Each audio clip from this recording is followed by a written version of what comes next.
All right, everyone. I was just informed that my most recent manuscript was accepted for publication as of today. So, yeah, this is awesome. So, this is some work for my PhD where we looked at how proteins change in response to simulated microgravity.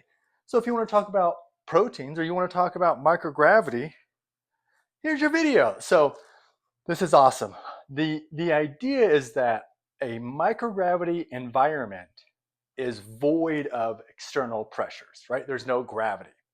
And if you think about it, biology is quite intertwined with gravity. At least to what we know of, there's no life that's grown anywhere outside of a gravitational force, maybe. In any case, plants will grow up because they're pushing against gravity.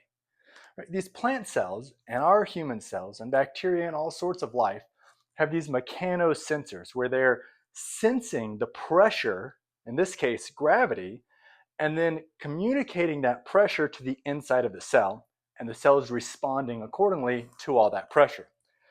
And one way to think about this is it's kind of like a production line where a signal then has a step followed by another step followed by another step, almost if you were in a car manufacturing or a beer bottling facility, right? You've got step one, step two, step three, step four, step five, and so on.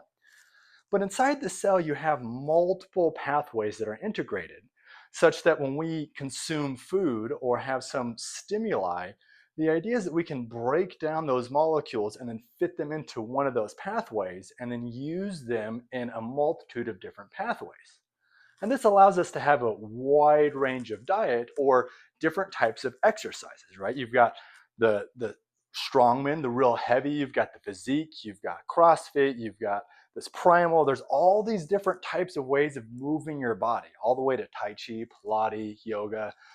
And, and in essence, all of these movements, just walking, is communicating to your cells through the same general pathway of this mechanotransduction pathway.